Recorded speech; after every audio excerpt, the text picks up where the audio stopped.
এই ভিডিওটি হলো হোমিওপ্যাথি লাভারদের জন্য, যারা হোমিও চিকিৎসা গ্রহণ করেন, যারা হোমিওপ্যাথিতে কিছু জানতে চান এবং শিক্ষার্থীদের জন্য। আজকের আলোচ্য বিষয় লিউকোরিয়া। লিউকোরিয়া কি, লিউকোরিয়া কেন হয়, লিউকোরিয়ার চিকিৎসা কি এবং লিউকোরিয়ার সম্পর্কে কি পরামর্শ, তা আজকের এই ভিডিওতে আমরা জানব। লিউকোরিয়া চিকিৎসা ও প্রতিকারে হোমিওপ্যাথি। মেয়েদের জননেন্দ্রিয় স্বাভাবিক আর্দ্রতা বজায় রাখার জন্য যোনিপথে এক প্রকার তরল পদার্থ নির্গত হয়। আর এই তরল পদার্থ যখন কোনো কারণে মাত্রা অতিরিক্ত নির্গত হয়, তখন তাকে লিউকোরিয়া বা সাদাসিরা বা শ্বেতপ্রদর বলা হয়। মেয়েদের অতি প্রয়োজনীয় একটি হরমোন হলো এস্ট্রোজেন। আর এই এস্ট্রোজেনকে বলা হয় মেলি হরমোন, ইংলিশে ফিমেল হরমোন বলে। অতি প্রয়োজনীয় এই হরমোনই একজন মেয়ের সমস্ত মেয়েলি স্বভাব এবং সৌন্দর্যের কারণ ও উৎস। জীবনের কিছু কিছু সময় এই হরমোন দেখা যায় অনেক বেড়ে যায়। যেমন একটি মেয়ে শিশু যখন পরিপূর্ণ হয়ে ওঠে বা গর্ভধারণের সময় এবং বিবাহের পরে জন্ম বিরতিকরণ পিল সেবনকারী দেহে প্রচুর হরমোন বেড়ে যায়, কারণ এই পিলে থাকে প্রয়োজনীয় এস্ট্রোজেন হরমোন। জন্মের পরপর কন্যা শিশুদের লিউকোরিয়া হতে পারে। এটা হয় মায়ের শরীর থেকে পাওয়া এস্ট্রোজেন হরমোনের প্রভাবে। নবজাতক শিশুদের জন্মের পর থেকে 10 দিনের মধ্যে কোনো কারণ ছাড়াই সাদা স্রাব হতে পারে। স্কুলে পড়ুয়া শিশুদেরও এই স্রাব হতে পারে। তা আবার 3-4 দিনের মধ্যেই ঠিক হয়ে যায়। যদি ঠিক না হয় তাহলে চিকিৎসা নিতে হয়। জেনে রাখা ভালো, মেয়েদের যে কোনো বয়সের যে কোনো সময় কম বেশি সাদা স্রাব হতে পারে। এটি নারীদের পরিচিত ও সাধারণ একটি সমস্যা। হোমিওপ্যাথি দর্শন অনুযায়ী এটির সুচিকিৎসা হতে হয়, কারণ এটি কখনো মারাত্মক আকার ধারণ করে অনেক পীড়া, এমনকি জরায়ু মুখে প্রথমে ঘা, পরে ক্যান্সারের মতো রোগ সৃষ্টি করতে পারে। লিউকোরিয়ার কারণ শ্বেতপ্রদর বা সাদা স্রাবের কমন একটি কারণ হচ্ছে ফাঙ্গাল ইনফেকশন।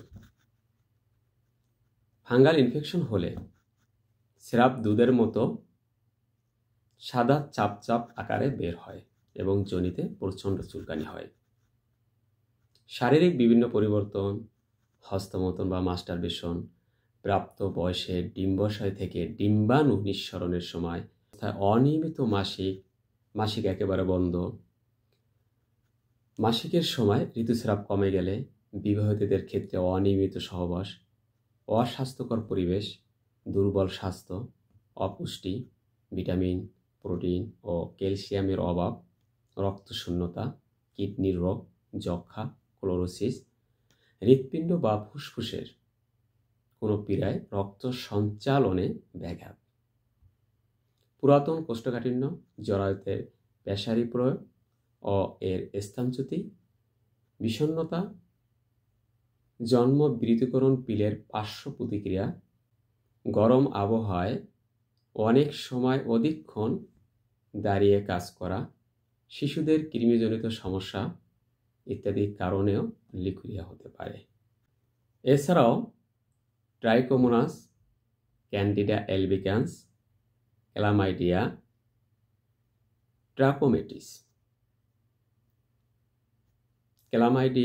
ট্রাকোমেটিস, নাইসেরিয়া, গনোরিয়া প্রভৃতি জীবাণু ঘটিত কারণে সাদা স্রাব হতে পারে।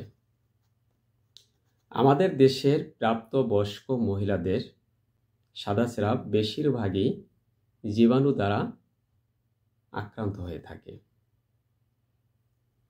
ক্যান্ডিডা অ্যালবিকান্স দ্বারা ক্যান্ডিডিয়াসিস, ট্রাইকোমোনাস দ্বারা ট্রাইকোমোনিয়াসিস, নাইসেরিয়া গনোরিয়া দ্বারা গনোরিয়া এবং ক্লামাইডিয়া ট্র্যাকোমেটিস দ্বারা ক্লামাইডিয়াল ইনফেকশন নামক এই 4টি সংক্রামক যৌন রোগ বয়স্ক নারীদের সাদা স্রাব হওয়ার অন্যতম কারণ। ডায়াবেটিস, দীর্ঘদিন ধরে অ্যান্টিবায়োটিক ওষুধ সেবন এটির প্রকোপ বাড়িয়ে দিতে পারে। এখন আমরা জানব সাদা স্রাবের লক্ষণগুলো।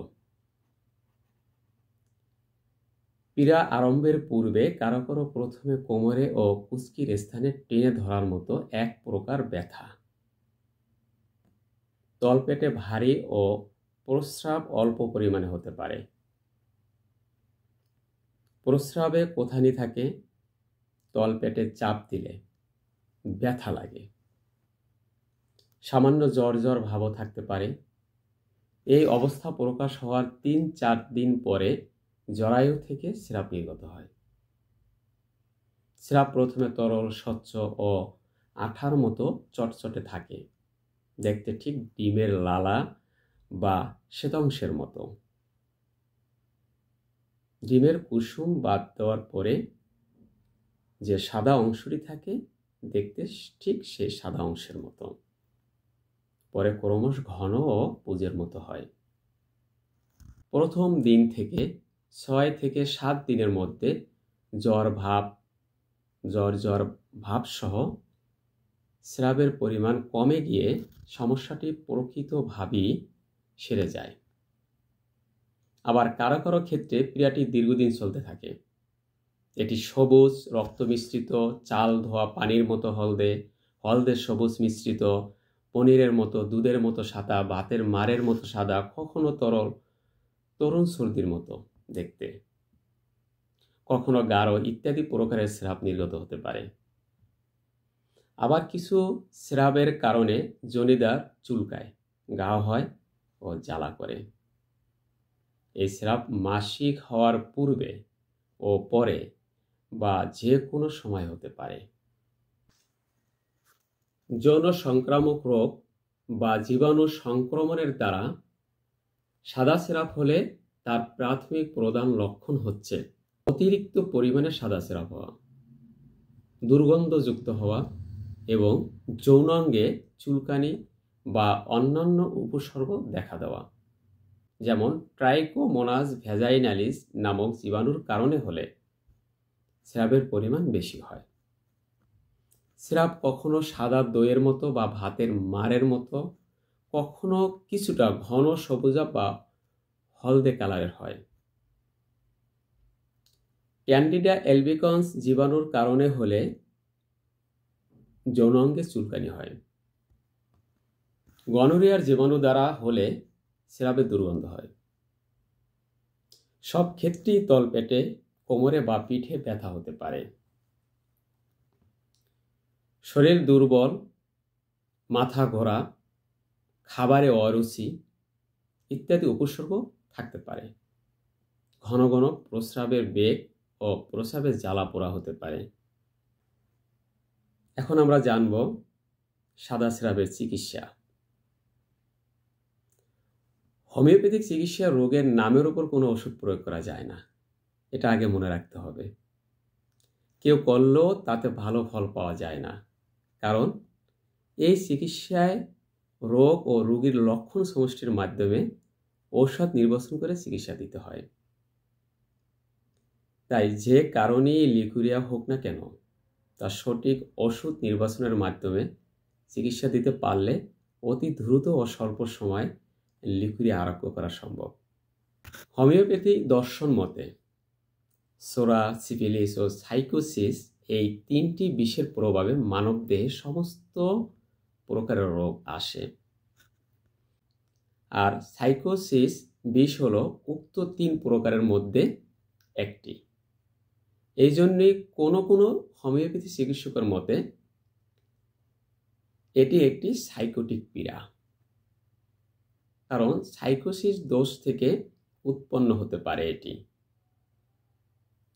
তাই এই দিকে লক্ষ্য রেখে প্রয়োজনীয় সাইকোসিস দোষের প্রতিকার ও প্রতিষেধক ওষুধ দিয়ে রোগীর চিকিৎসা শুরু করতে হয়। প্রাথমিকভাবে sepia, creosote, alumina, borax, pulsatilla, platina, ammon carb, ammon mur, bovista, calcarea carb, calcarea phos, caulophyllum, ferrum met, hydrastis can, secale cor, thuja ইত্যাদি ওষুধ দিয়ে লক্ষণ অনুসারে যে কোনো একটি বা দুটি ওষুধ চিকিৎসকের পরামর্শ অনুযায়ী সেবন করতে পারেন। কিন্তু রোগের তীব্রতা, হ্রাস বৃদ্ধি, রোগের কারণ ও উৎস অনুসন্ধান, রোগীর আহার, নিদ্রা, অরুচি, ঠান্ডা গরমে, নড়াচড়ায় রোগের হ্রাস বা বৃদ্ধি, ধাতুগত ও মানসিক লক্ষণ, এসব উপসর্গ, ধাতুগত ও মানসিক লক্ষণ ইত্যাদি উপসর্গ অনুসারে উক্ত ওষুধের ডোজ, মাত্রা, শক্তি একজন চিকিৎসকই নির্ধারণ করতে পারেন। তাই চিকিৎসকের পরামর্শ অনুযায়ী ওষুধ সেবন করা দরকার। সাদা সিরাপের ক্ষেত্রে হোমিওপ্যাথি চিকিৎসায় তেমন কোনো পরীক্ষা নিরীক্ষার প্রয়োজন হয় না, কারণ রোগী ও রোগের লক্ষণ সমষ্টির চিকিৎসা পদ্ধতি এটি। তারপরেও রোগীর ইতিহাস পর্যালোচনা করে ক্যান্সারের মতো কোনো রোগ সন্দেহ হলে কিছু পরীক্ষা প্রত্যেক নারীরই করা প্রয়োজন। VIA টেস্ট, এটি একটি প্রাথমিক পরীক্ষা। এই পরীক্ষায় জরায়ুর মুখে একটি দ্রবণ দিয়ে 5% অ্যাসিটিক অ্যাসিড খালি চোখে পরীক্ষা করা হয়। তবে এই পরীক্ষা বিশেষজ্ঞ ব্যতীত নিজে করবেন না, তাহলে মারাত্মক সমস্যা হয়ে মৃত্যুর কোলে ঢলে পড়তে পারেন, অথবা রোগীর এমন ক্ষতি হয়ে যেতে পারে যেটা আর পূরণ করা যাবে না। তাই এই পরীক্ষা বিশেষজ্ঞ ব্যতীত নিজে করবেন না। যদি উক্ত পরীক্ষা সন্দেহজনক বা অস্বাভাবিক কিছু দেখা যায়, তাহলে কোলোনোস্কোপি এবং প্রয়োজনে বায়োপসি করে প্রাথমিক অবস্থায় ক্যান্সার বা ক্যান্সার পূর্ববর্তী রোগ নির্ণয় করা সম্ভব।